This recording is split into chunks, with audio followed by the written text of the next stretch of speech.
Être un marketeur B2B, c'est être constamment balancé entre les sujets stratégiques et la to-do list opérationnelle qui s'allonge, sans compter les relations avec les sales et le CEO.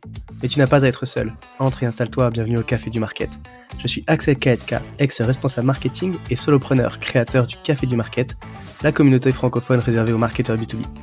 Avec ce podcast, j'ai créé le contenu que j'aurais aimé écouter pour progresser encore plus vite quand j'ai pris mes premières responsabilités. On y débriefe les méthodes de base comme les dernières tendances marketing en compagnie des meilleurs experts du sujet.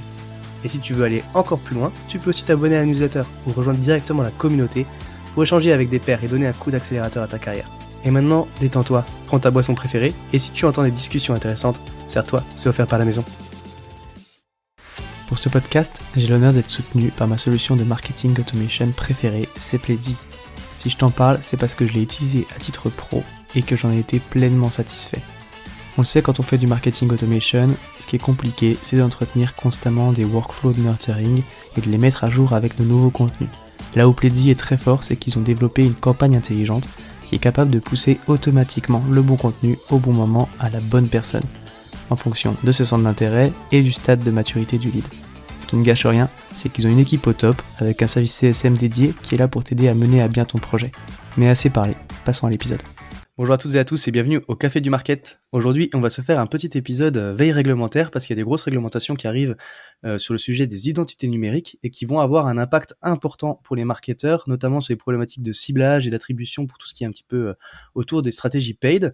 Pour faire un point sur le sujet et puis voir un petit peu justement à quoi s'attendre et comment est-ce qu'on peut l'anticiper, je suis aujourd'hui avec Stéphane Gendrel qui est CMO chez Commanders Act. Bonjour Stéphane. Bonjour Axel. Écoute, c'est un plaisir de t'avoir sur le podcast. C'est vrai que ça fait, enfin, quand je dis sujet veille réglementaire, c'est pas forcément toujours annoncé comme ça, les plus sexy, Oui. mais c'est vrai que c'est des enjeux qui sont importants. Donc c'est cool de pouvoir avoir un éclairage là-dessus. Est-ce que tu peux peut-être déjà, juste en introduction, te présenter un peu, s'il te plaît?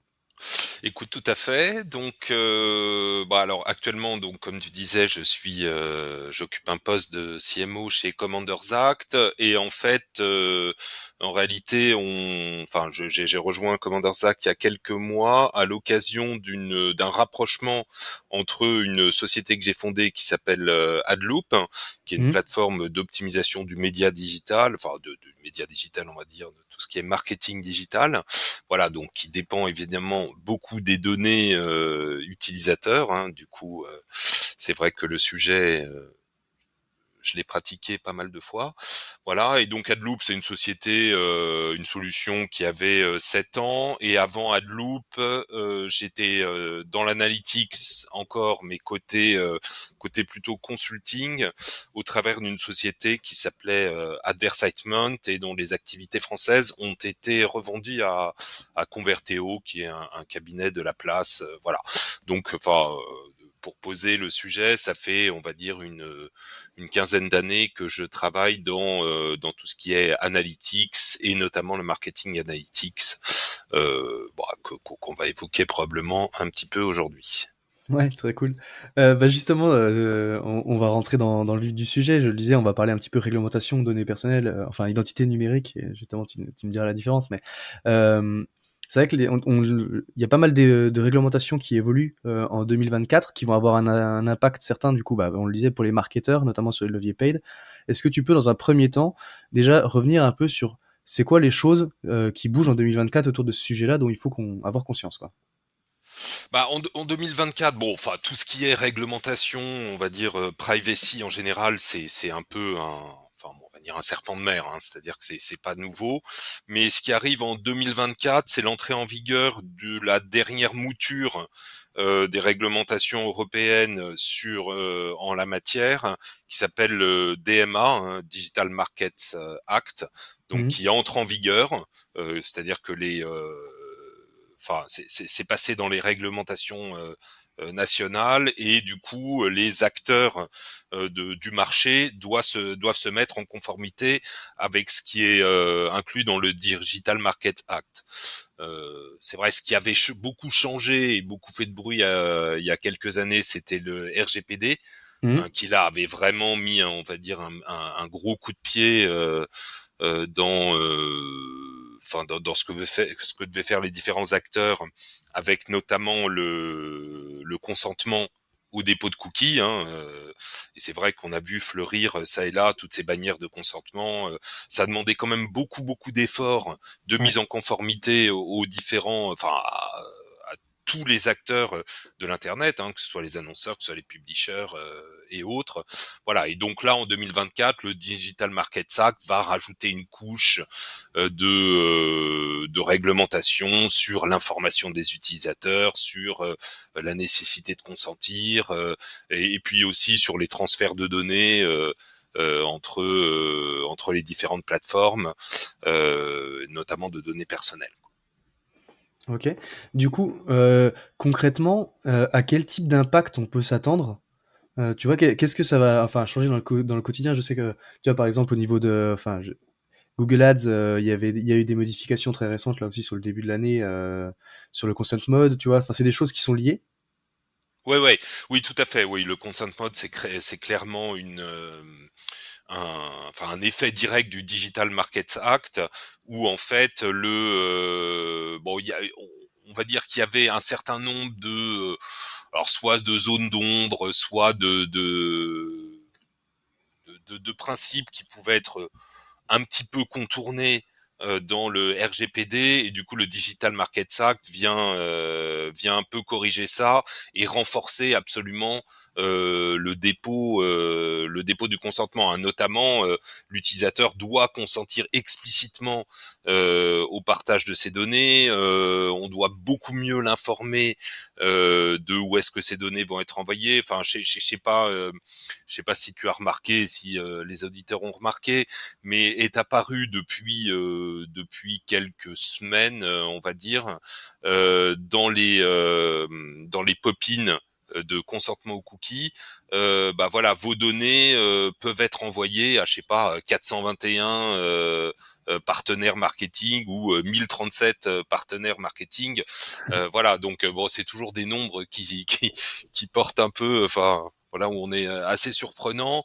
Voilà, et je dirais c'est quand même, ça fait sauter aux yeux, j'ai l'impression, un espèce de, on va dire, d'univers caché de la tech. Alors non pas que caché ce soit forcément mauvais, mais en fait ce dont on se rend pas compte tant qu'on n'est pas à l'intérieur, on va dire, de cet écosystème, c'est à quel point en fait il y a des systèmes de collecte de données en cascade, et que quand un annonceur met sur son site un tag pour appeler telle ou telle solution de marketing digital, de ciblage, de publicité ou je ne sais quoi, et ben cette solution, pour améliorer son ciblage ou pour alimenter des partenaires qui vont diffuser les pubs, fait appel à tout un tas de tags ou de cookies en cascade, et c'est là où tu te retrouves avec t'as mis 2 tags et tout d'un coup t'en as 421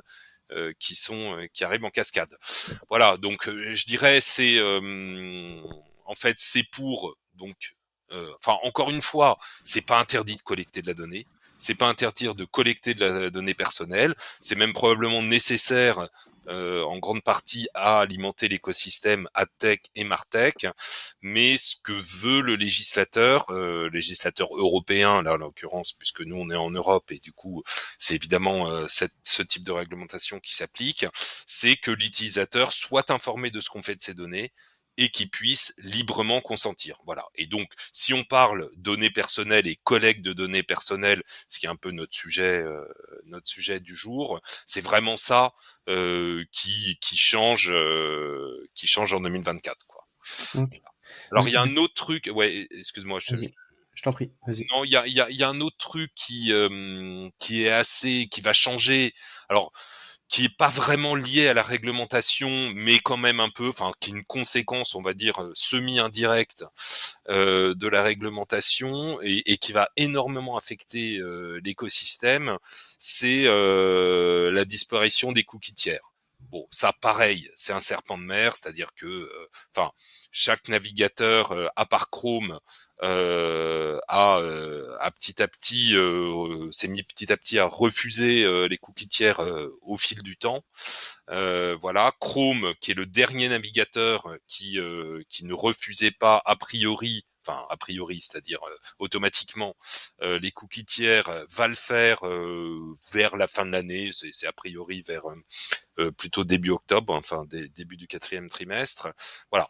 Et ça va être un gros impact sur, on va dire, spécifiquement la chaîne AdTech. C'est-à-dire une partie des acteurs du marketing digital vont être a priori très fortement affectés par cette par ce refus des cookies tiers. Et donc ça, on va dire que c'est à la fois une conséquence des réglementations vie privée. Enfin, en gros, comme les utilisateurs veulent plus de vie privée, veulent avoir moins l'impression d'être traqués, bon bah voilà, à la fois il y a des réglementations, il y a les plateformes et donc les plateformes qui éditent les navigateurs, donc par exemple Chrome, c'est Google, hein, qui vont plus ou moins se conformer à cette volonté des utilisateurs en refusant la collecte des cookies tiers, et après on viendra peut-être sur ce que c'est un cookie tiers. Mais c'est aussi dans un autre registre, c'est un peu, on va dire, la guerre entre ces grosses plateformes, hein, la guerre entre Google, Amazon, Facebook, Apple, sur en fait la collecte de la donnée personnelle, qui est aussi entre guillemets un effet, enfin la suppression des cookies tiers est un effet de bord de cette Cette cette guerre-là, quoi. guerre, puisque comme c'est le cookie est une manière de collecter, enfin en tout cas de collecter de la donnée utilisateur, en bloquant les cookies tiers, tu bloques aussi le fait que ton concurrent aille capter la donnée d'utilisateur. Donc tu coupes un peu l'herbe sous le pied de tes concurrents, quoi. Ok, mais du coup, alors ça va nous affecter comment, du coup, ce fait que, tu dis, alors la disparition des cookies tiers, en gros, ça va toucher quel pan de nos activités dans le tracking? Parce qu'en fait, ce que tu dis, c'est que typiquement, du coup, Google va continuer pouvoir traquer ce qui se passe dans son navigateur, mais va limiter ce que les autres sont capables d'accéder comme données. Du coup, enfin, ça va affecter quoi dans les actions des marketeurs, des annonceurs ou des publishers? Et du coup, ouais, on se retrouve limité, c'est par rapport au retargeting, aux campagnes display. Enfin, c'est quelles activités qui vont clairement être touchées? Ouais, alors c'est bon, pour expliquer, pour bien comprendre, faut juste, enfin, et on va dire, on va pas faire de, de, de trucs trop techniques, mais juste un petit aparté sur ce que c'est. En fait, un cookie globalement, c'est un petit fichier complètement anodin. C'est en gros un fichier texte, hein, qui est déposé sur le navigateur et qui contient, enfin en tout cas dans son utilisation, on va dire la plus répandue, qui contient une identité utilisateur. Alors une identité anonyme. C'est-à-dire que moi, je vais avoir le cookie 1, 2, 3, 4, 5 et toi le cookie 3, 4, 5, 6, 7 sur Chrome. Voilà. Donc, qu'est-ce que ça permet? Enfin, et il y a deux cookies. Il y a le cookie tiers. Le cookie tiers, en fait, permet de suivre cet identifiant sur plusieurs sites. Donc tu vas sur un site, je sais pas, d'un journal, après sur un site e-commerce, après sur un autre site, voilà, cette identité reste la même, donc ton 2, 3, 4, 5, 6, 7 va Mhm. être le même sur ces différents sites. Et tu as un autre type de cookie qui s'appelle le cookie first, qui là ne va capter ton identité que sur un site donné. Donc typiquement un annonceur, je sais pas, je suis la Fnac ou je ne sais quel autre site. Voilà, ton cookie de 3, 4, 5, 6, 7, il va être que sur mon site. Donc quand tu reviens sur une autre visite, je peux revoir, mais enfin revoir et savoir que c'est toi. Par contre, si tu vas sur un autre site, tu vas avoir une entité complètement différente. Voilà. Et donc, si tu veux, le cookie tiers, en fait, c'est un système sur lequel se sont développées toutes les ad tech depuis quasiment depuis le départ d'Internet. Pourquoi? Parce que c'est complètement universel, c'est-à-dire que le cookie, c'est une fonction technique des navigateurs, c'est-à-dire ça n'appartient à personne. Voilà, tu peux t'en servir librement sans payer quoi que ce soit. Et puis, comme tu peux suivre un utilisateur sur plusieurs sites, si tu veux, c'est très pratique pour une adtech, bah déjà pour faire des audiences. C'est-à-dire savoir que moi, Stéphane, je vais lire un article, je sais pas quoi, sur un voyage, je sais pas où, sur le monde. Je fais la même chose sur un autre site en ligne. Je vais voir un blog qui parle, je sais pas, du Maroc, par exemple. Voilà, bah assez facilement, une adtech va se dire bon bah voilà, cette personne en ce moment recherche des voyages, a priori plutôt au Maroc, et donc cette data, elle va pouvoir la vendre à ses clients voyagistes en disant bon bah voilà, bah si vous proposez aujourd'hui des voyages au Maroc à cet utilisateur, il y a une bonne chance de convertir et de faire des ventes. Voilà. Donc en fait, ce qu'on va dire la constitution d'audience, c'est très enfin c'est une des pierres angulaires de ce qui est permis par les cookies tiers. Voilà. Donc ça, Ok. c'est le premier pan qui est vraiment, et donc bah t'imagines bien que si jamais tu coupes le cookie tiers et que tu ne laisses une ad tech suivre que site par site, c'est-à-dire qu'il faut qu'elle aille mettre son tag sur Tous les chaque sites, hein. site individuel pour capter la donnée, et puis en plus c'est après qu'elle puisse rapprocher les identifiants. Donc voilà, donc là très clairement le fait de couper les cookies tiers, ça va poser un gros problème de ciblage à toutes les ad tech. Voilà. Donc ça c'est le premier pan qui est affecté par le cookie tiers. Voilà. Le second pan, c'est tout ce qui est conversion, c'est-à-dire que à partir du moment, enfin, beaucoup d'adtech dépendent de ce qu'on appelle la conversion post-view. Est-ce que ça te Ouais. parle, conversion post-view? Ouais, ouais. Bah après, ouais, du coup, je veux bien que tu l'explicites, comme ça, ce sera clair pour tout le monde au moins. Voilà. C'est en fait la conversion post-view, c'est quoi? C'est le fait d'avoir vu une pub, tu cliques pas dessus, hein, tu l'as juste vu sur ton navigateur, Mhm. et après tu fais un achat sur le site de l'annonceur qui te diffusait la pub. Ouais. Voilà. Et donc, alors on peut considérer, et donc le l'adtech qui affichait la pub et qui va capter qu'il y a eu une conversion sur le site de l'annonceur va pouvoir revendiquer auprès de l'annonceur le fait que il a à minima influencé la conversion. Alors Mhm. bon, en général, comme une adtech ne voit pas les autres adtech, ne voit pas les autres, les Google, les Facebook, les Insta, les choses comme ça, bah, en général, elle va dire c'est moi qui ai fait la vente. T'as vu? Même si t'as pas cliqué, c'est moi qui ai fait la vente. Or, dans tout ce qui est pub, on va dire bannière et choses comme ça, ou vidéo, ou donc les pubs qui sont pas, t'as fait une recherche spécifique type mots-clés Google ou recherche de produits, où là il y a beaucoup plus un lien facile parce que tu vas cliquer dessus. Enfin pour beaucoup de tech, tout ce qui est post-impression, bah c'est enfin je veux dire ça représente une grosse partie des conversions. Et donc comme en supprimant le cookie tiers, tu bloques le suivi de l'utilisateur sur plusieurs sites, en fait, les ad tech vont avoir du mal à dire bon bah cette pub qui a été vue sur le site X a généré une conversion sur le site Y, puisque tu n'as plus d'identifiant commun entre ces deux sites. Voilà. Donc en fait, sur deux plans, les audiences et le suivi des conversions, bah, qui sous-tend quand même aussi beaucoup le modèle économique des ad tech, parce que si tu es plus capable de dire je t'ai fait plein de conversions, du coup je te rapporte beaucoup d'argent, bah évidemment un annonceur, s'il est complètement à l'aveugle, il va se dire bon bah je sais pas, je vais essayer de couper cette ad tech et puis de voir si j'ai toujours autant de ventes. Enfin tu vois ce que je veux dire. Ouais. Ça remet en question beaucoup le modèle quoi. Pour les deux en fait, parce que tu vois, bah, je pense, voilà, tout à l'heure, je suis passé sur, je sais plus, c'était stratégie, je crois, ou je sais pas quoi, peut-être, ou c'était, bon, bref, peu importe. J'ai vu une grosse pub Conto, typiquement, une grosse bannière.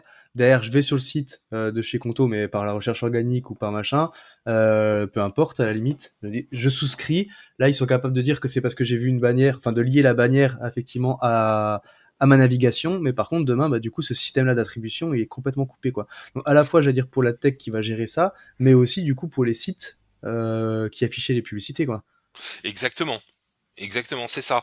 Et puis du coup, en fait, par ricochet, si tu veux, bon, parce que l'annonceur, il peut plus tracer, voilà, mais le publisher, c'est-à-dire celui qui vit quand même de la pub qui va être Mmh. affichée sur son site, bah si jamais il peut moins alimenter ses partenaires en données de navigation, en données contextuelles, en données d'intérêt des utilisateurs, ou s'il peut moins afficher de pubs qui correspondent à ce que un utilisateur, enfin au comportement d'un utilisateur, bah il va vendre beaucoup moins cher ses audiences. Ouais, c'est clair. Voilà. Donc si tu veux, en fait, ça affecte quand même une grosse partie de l'écosystème, puisque ça affecte les ad tech, ça va affecter les annonceurs dans leur capacité à savoir l'efficacité de leur publicité digitale, et ça va affecter les publishers dans la constitution d'audience. Donc, en fait, donc on va dire un effet des réglementations a quand même un impact assez significatif Sur sur l'économie, un ouais. écosystème. Et du coup, là, ce que tu dis, en fait, c'est qu'effectivement, enfin, dans les exemples qu'on prend, ça va avoir un impact très fort sur les sujets de display. Du coup, c'est toutes les publicités un peu display, donc sous forme de bannières, de retargeting aussi. Mais au final, ça va pas affecter tant que ça. Du coup, les régies publicitaires propriétaires, je pense à Meta Ads, Google Ads, c'est au final, c'est eux qui ressortent un petit peu renforcés de ces réglementations-là sur l'aspect pub, Bah exactement. Là sur le tu ciblage. pointes ouais Ouais. ouais exactement. Là tu pointes du doigt enfin je dirais un des effets. Je sais pas si on peut dire un des effets pervers, mais enfin c'est vrai que si on remonte en fait à d'où sont nées toutes ces réglementations privacy, des discussions préalables qu'il y avait au niveau au niveau de la Commission européenne ou de tout régulateur qui se posait des questions sur les données personnelles, c'est vrai que là, la force et la prédominance, on va dire, de ces grosses plateformes des GAFAM et autres, était quand même une des idées fortes de ces réglementations vie privée. Mhm. Voilà. Mais comme tu dis, bon alors surtout les réseaux sociaux qui sont bon, Meta, puis aujourd'hui TikTok, Snapchat, Pinterest, et puis Google, qui n'est pas un réseau social, mais qui est quand même un écosystème assez, fermé et assez large, puisque bah évidemment tout le monde au quotidien utilise des services Google, et souvent de manière loguée, parce que tu as un Gmail, parce que tu utilises Google Maps, parce que Mhm. tu fais des recherches, parce que enfin voilà, tu as tout un tas de services Google Drive ou je ne sais quoi, tout un tas de services Google qui sont très utiles. Voilà. Et ben évidemment, à partir du moment où tu es dans un écosystème fermé, tu as beaucoup plus de capacité à traquer avec tes propres systèmes d'identification ce que font les utilisateurs. Du coup, tu as beaucoup plus de moyens de les classer dans des audiences. Typiquement, hein, si on prend Insta, bon ben voilà, le fait que tu suives un compte, le fait que tu t'arrêtes, tu lises une news, le fait que, enfin voilà, il y a tout un tas d'interactions qui va permettre de d'identifier tes goûts, tes ce que tu recherches à un instant T, et du coup d'alimenter les audiences. Et puis après, pour tout ce qui est conversion, hein, puisque évidemment toutes ces applications sont aussi des gros pourvoyeurs de pub, et même beaucoup plus que les solutions display, retargeting, affiliation et autres dont tu parlais. Et ben là, à partir du moment où tu peux dire que l'utilisateur a fait tel truc sur ton site et que l'annonceur a diffusé sa pub, tu peux beaucoup plus facilement relier les deux informations, et relier le fait que tu aies vu une pub, tu cliqué sur une Mhm. pub, et qu'après il y ait eu une conversion sur un site, puisque évidemment à partir du moment où tu utilises des services de publicité chez Google, chez Meta, chez TikTok, et ben on te recommande très Avec les fortement pixels. de mettre des pixels Ouais. ou maintenant ce qu'on appelle des CAPI, hein, Conversion API. Ça c'est aussi un des effets, on va dire, secondaire de toute cette future disparition des cookies tiers pour traquer les conversions. Donc en effet, en fait, on peut bien distinguer deux gros pôles. On va dire alors dans notre jargon, enfin évidemment toute niche a toujours une jargonite, mais nous on appelle ça les wall gardens. C'est-à-dire les Ok. jardins clos, donc Meta, Google, Snapchat, TikTok et tout, c'est des wall gardens, c'est-à-dire qu'ils sont des écosystèmes un peu fermés avec leurs données et tout. Et à côté, par opposition, tu as ce qu'on appelle l'open web. Donc l'open web, c'est tous les sites qui sont non propriétaires, voilà. Et donc, dans l'open web, qu'est-ce qu'il y a comme acteur de la tech? Il y a tout ce qui est le display, tout ce qui Mhm. est le programmatique. Le programmatique, c'est quand même, si tu veux, l'essence du programmatique, c'est de créer des profils justement parce que en fonction du comportement des utilisateurs et de leur navigation, et après de te créer des segments d'audience hyper fins au travers de DSP pour toucher tel ou tel utilisateur. Donc si tu coupes le fait de capter les interactions d'un utilisateur et ses centres d'intérêt, évidemment, le programmatique a quand même beaucoup moins à offrir. Voilà, le retargeting, alors ça, c'est quand même typiquement quand on parle de données qui multisitent. Si tu veux, Mhm. chacun et depuis très très longtemps a bien, enfin on va dire, vu les effets du retargeting où tu vas voir, je sais pas, une machine à laver sur un site X et qu'après tu te prends des pubs de machine à laver pendant 3 semaines. Voilà, donc ça c'est quelque chose qui va être fortement affecté.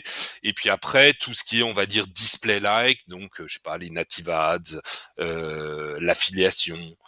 Voilà, Ouais. donc des gens qui dépendent beaucoup des consultations multisites et du tracking entre les sites, soit pour constituer des audiences, soit pour revendiquer des conversions.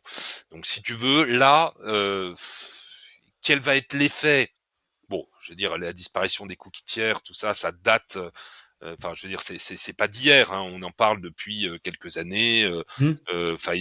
Google prévient et ils ont déjà d'ailleurs reporté plusieurs fois la disparition des cookies tiers par Chrome. Enfin, l'arrêt du tracking des cookies tiers par Chrome. Enfin, ça devait déjà s'arrêter, je crois quelque part en 2020. Donc tu Ouais. vois, mine de rien, 4 ans ont été gagnés. Mais bon, Firefox, Safari, eux suppriment les cookies tiers depuis déjà plusieurs années. Donc si tu veux, voilà, normalement, l'écosystème a été prévenu Prévenu. Ouais. et a dû trouver, enfin en tout cas a été poussé à trouver des solutions pour s'adapter. Mais en réalité, bon, certains acteurs ont pu, de par leur part de marché, de par leur force technologique, s'adapter. Mais très honnêtement, je pense que en fait, ça va quand même faire beaucoup de dégâts le jour où Google va appuyer sur le bouton et va dire voilà, à partir de la prochaine version de Chrome, fini les cookies tiers. Euh, voilà. Et d'ailleurs, un des effets qu'on voit très tangible de de ce maelstrom, on va dire, à venir, c'est quand même que depuis, alors nous, enfin, qui sommes dans la mesure de l'efficacité média, hein, donc c'est-à-dire qu'on voit en gros ce que là où les annonceurs mettent leur budget, eh ben on a vu en fait une nette diminution de tout l'écosystème open web, donc le display, l'affiliation, retargeting et autres, depuis quelques années, au Ouais. profit notamment des réseaux sociaux. Enfin, je sais pas si toi, t'as vu ça aussi, cette montée en puissance des réseaux sociaux Mhm. en tant qu'annonceur, mais c'est assez flagrant, quoi. Bah, ouais, c'est ce que j'allais dire. Effectivement, quand tu te places du côté annonceur, du coup, par rapport à tout ce qu'on dit là, l'impact enfin, c'est ça, tu as envie de dire, en termes de ciblage, tu vas être beaucoup plus précis sur les régies, réseaux sociaux, publicitaires, quoi. Peut-être éventuellement aussi, tu vois, c'est quelque chose qu'on commence à voir arriver en B2B avec l'influence. Même si du coup c'est moins traquable par l'attribution, mais il y a d'autres moyens qui permettent de tracer ça aussi. Du coup, c'est peut-être plus sur ces leviers-là que tu as envie de capitaliser parce que le ciblage il est plus précis. Et c'est ce que tu disais, au final, c'est l'effet de bord où une réglementation où tu voulais limiter l'impact des GAFAM, bah, du coup tu les renforces quoi. Bah, c'est ça. C'est un peu particulier quoi.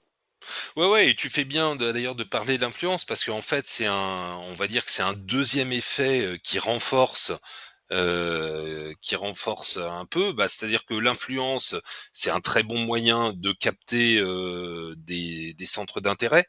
Mmh, Et des audiences parce que tu vas suivre un influenceur, je sais pas, voyage, maquillage, beauté, fringues, enfin je ne sais quoi, cuisine et tout. Donc ça marque quand même des centres d'intérêt de manière assez forte. Et puis mmh. ça capte des communautés, voilà. Et donc c'est vrai que les réseaux sociaux sont quand même le bon endroit pour faire ça. Et le fait qu'ils offrent à la fois des côtés influence, de la pub et des choses comme ça, en fait, ça rend ça très très attractif pour un annonceur, quoi. OK, ça marche. Bah, écoute, merci d'être venu partager tout ça. S'il y a des petites questions pour toi, on peut te retrouver, du côté de LinkedIn? Ah bah sans problème, avec plaisir, au contraire. OK, ça marche. Bah, écoute, c'était un plaisir en tout cas de t'avoir sur le podcast, Stéphane. Et puis, bah, du coup, je te souhaite une bonne journée. Bah écoute, merci Axel et à très bientôt. Et merci aux auditeurs également. Avec plaisir, salut. Salut. À tous ceux qui ont tenu jusqu'ici, déjà, merci beaucoup. Et j'imagine que le sujet vous a plu. Donc n'hésitez pas à envoyer de bonnes ondes à notre invité. Pour ceux qui le souhaitent, le meilleur moyen de soutenir le podcast, ça reste d'en parler autour de vous et de laisser 5 étoiles sur ta plateforme d'écoute préférée. Je compte sur toi. Dans tous les cas, à bientôt pour un prochain rendez-vous au Café du Market.